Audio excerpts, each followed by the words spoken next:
Hello दोस्तों, इस बात में कोई दो राय नहीं है कि पूरी धरती पर जमीन से ज्यादा पानी मौजूद है, क्योंकि पृथ्वी का लगभग 71% हिस्सा पानी से घिरा हुआ है। और यही वजह है कि हमारी धरती स्पेस से काफी खूबसूरत ब्लू कलर की दिखाई देती है। लेकिन दोस्तों सोचिए, अगर धरती पर पानी के मुकाबले जमीन ज्यादा होती और पानी कम होता, मतलब धरती पर आज जितना पानी मौजूद है उसे धरती पर जितनी जमीन मौजूद है अगर उससे एक्सचेंज कर दिया जाए, मतलब धरती के 71% हिस्से पर जमीन और बाकी के बचे हिस्से पर पानी कर दिया जाए, तब हमारी धरती कैसी होती? क्या तब भी इस पर हम रह पाते? तब धरती पर हमारा जीवन कैसा होता? और सबसे अहम सवाल, क्या तब भी धरती जीवन को बनाए रख पाती? आज की इस वीडियो में हम इसी सवाल के जवाब को जानने की कोशिश करेंगे। तो चलिए शुरू करते हैं। तो दोस्तों, इससे पहले कि हम अपने मेन पॉइंट पर आगे बढ़ें, उससे पहले हम ये जान लेते हैं कि अगर आप उन लोगों में से एक हैं जो कि ठंडी जगहों पर रहते हैं, तब आपके लिए एक अच्छी खबर है, क्योंकि समुद्र का सारा पानी खत्म हो जाने की वजह से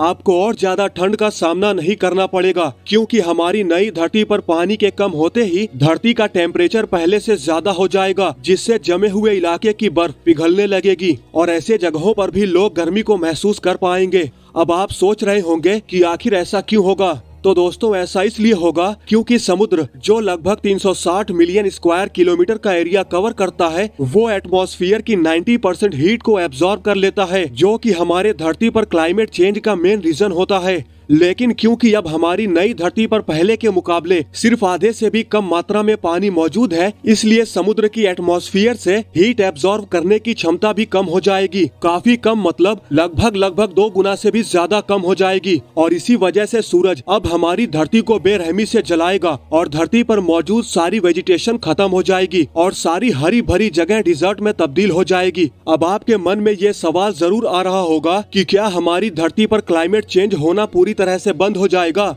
तो जी हाँ, कुछ कोस्टल एरिया को छोड़कर धरती के अन्य हिस्सों में किसी तरह का क्लाइमेट चेंज देखने को नहीं मिलेगा। और तो और लोग गर्म कपड़े भी पहनना भूल जाएंगे, क्योंकि धरती पर कभी भी ठंड का मौसम नहीं आएगा। इतना ही नहीं, हमारे एटमॉस्फेयर से निकलने वाली हीट इतनी ज्यादा होगी कि पोल कैप्स भी पिघल जाएंगे और धरती से ग्लेशियर्स के नामो निशान मिट जाएंगे। और इस बात का रिजल्ट ये निकलेगा कि ग्लेशियर के पास मौजूद देश पूरी तरह से पानी में डूब जाएंगे। अब अगर आप सोच रहे हैं कि सिर्फ जमीन पर ही बदलाव आएगा, तो ऐसा बिल्कुल भी नहीं है, क्योंकि अब हमारे न्यू ओशन भी पूरी तरह से बदल जाएंगे और उनमें मौजूद वेजिटेशन भी पूरी तरह से प्रभावित होगी, क्योंकि एटमॉस्फेयर का कंपोजिशन पूरी तरह से बदल जाएगा और हमारे न्यू ओशंस में मौजूद एल्गी की मात्रा इतनी ज्यादा कम हो जाएगी कि वो एटमॉस्फेयर में मौजूद कार्बन डाइऑक्साइड की कॉन्सेंट्रेशन को कंट्रोल नहीं कर पाएगी, जिस वजह से समुद्र की वेजिटेशन से ऑक्सीजन रिलीज होना भी कम हो जाएगा और एटमॉस्फेयर में हर तरफ कार्बन डाइऑक्साइड फैल जाएगा। मतलब कि अब हवा में ऑक्सीजन लेवल और भी कम हो जाएगा। आप सभी को जानकर हैरानी होगी कि ऑक्सीजन लेवल 10 से 14% हो जाने पर हम इंसानों के शरीर में बहुत से बदलाव आने लगेंगे और हमारी तबीयत भी खराब रहने लगेगी। लेकिन जैसे ही ऑक्सीजन लेवल 6% पर पहुंच जाएगा, तब इंसानों की मौत होना स्वाभाविक सी बात हो जाएगी। हालांकि हम इंसान कुछ ऐसी टेक्निक को अडॉप्ट कर लेंगे जिससे कि हम एटमॉस्फेयर में मौजूद कार्बन डाइऑक्साइड को एब्जॉर्ब करने में सक्षम हो सकेंगे। लेकिन इसका मतलब ये नहीं है कि हम हमेशा की तरह ही अपने घरों से बाहर निकल पाएंगे, क्योंकि बिना ऑक्सीजन सिलेंडर के ये करना पॉसिबल ही नहीं होगा। इतना सब कुछ जान लेने के बाद आपको ये जरूर लग रहा होगा कि आखिर इस बदलाव से धरती पर मौजूद जानवरों का क्या होगा। दोस्तों, सीधे तौर पर कहा जाए तो धरती पर मौजूद सभी शाकाहारी जीव लगभग धीरे धीरे खत्म हो जाएंगे और धरती पर सिर्फ मांसाहारी जानवर ही बचेंगे। इतना ही नहीं, कोल्ड ब्लडेड एनिमल्स का हर तरफ राज होगा, क्योंकि उन्हें अपनी बॉडी का टेम्परेचर मेंटेन करना आता है। जहाँ तक बात रही हम इंसानों की, हम इंसान सिर्फ थोड़ी बहुत जमीन पर ही रह पाएंगे,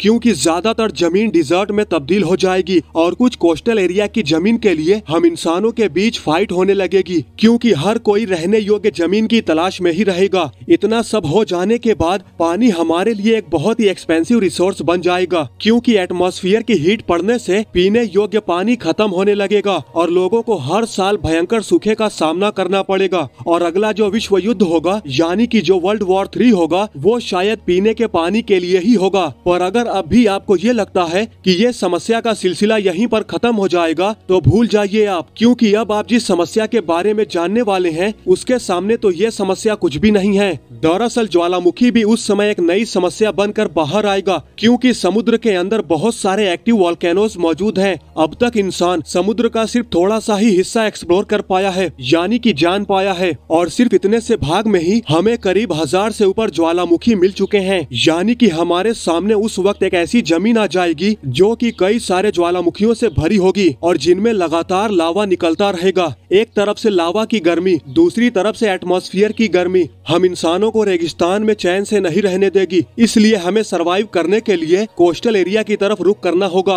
अब चूंकि समंदर में बहुत सारे वॉल्केनोज हैं, तो समंदर की जगह जमीन हो जाने पर बहुत सारे छोटे छोटे माउंटेन बने हुए नजर आएंगे। साथ ही वही कुछ काफी विशाल माउंटेन भी नजर आएंगे और ये माउंटेन रेंज करीब 60,000 किलोमीटर के करीब के होंगे। और दुनिया का सबसे ऊंचा पहाड़ माउंट एवरेस्ट भी सबसे ऊंचा होने का अपना खिताब खो देगा, क्योंकि ये सी लेवल से सबसे ऊंचा पहाड़ है। पर क्योंकि समुद्र खत्म हो जाएगा और इस वजह से हवाई आइलैंड में स्थित माउना किया दुनिया का सबसे ऊंचा पहाड़ बन जाएगा, क्योंकि ये समुद्र के अंदर डूबा हुआ है। हालांकि इस पहाड़ की ऊंचाई सी लेवल से सिर्फ 4207 मीटर ही है, जो कि माउंट एवरेस्ट से लगभग आधी है। लेकिन अब चूंकि समंदर का सारा पानी लैंड से एक्सचेंज होगा, जिससे समंदर का सारा पानी गायब हो जाएगा, जिसका नतीजा ये होगा कि माउना किया माउंटेन की ऊंचाई जमीन से तकरीबन 10,200 मीटर के करीब हो जाएगी, जबकि माउंट एवरेस्ट की ऊंचाई सिर्फ 8,848 मीटर ही है। इसलिए माउना किया माउंटेन सबसे ऊंचा पहाड़ बन जाएगा।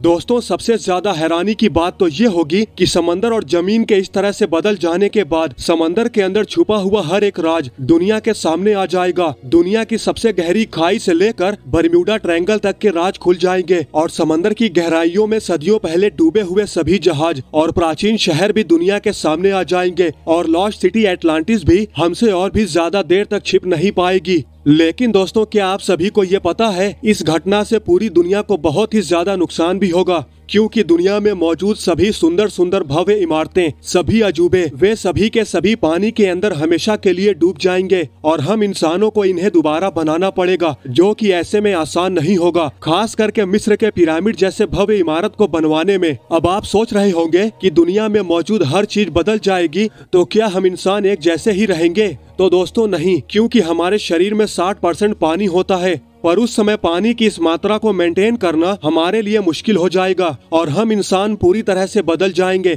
शायद हम पूरी तरह से खत्म तो नहीं होंगे, लेकिन हमारे रहने सहने का तरीका समय के साथ पूरी तरह से बदल जाएगा। बस फर्क सिर्फ इतना होगा, हमें ड्यून मूवी की तरह हर वक्त अपने नाक में ऑक्सीजन अंदर खींचने के लिए पाइप लगाकर घूमने पड़ेंगे। खैर, ये इमेजिन नहीं किया जा सकता कि हम इंसानों के शरीर में क्या क्या बदलाव आएंगे और ऐसे कंडीशन में हम खुद को कैसे अडॉप्ट करेंगे, क्योंकि ये हमारे समझ के परे है। तो दोस्तों, ये रही हमारी एक और मजेदार वीडियो। अगर ये वीडियो आप लोगों को पसंद आया तो इस वीडियो को लाइक और ज्यादा से ज्यादा शेयर जरूर करें। साथ ही सब्सक्राइब करना तो बिल्कुल भी न भूलें। वैसे इस वीडियो के बारे में आपकी क्या राय है, हमें कमेंट करके जरूर बताएं। तो मिलते हैं नेक्स्ट वीडियो में। जय हिंद।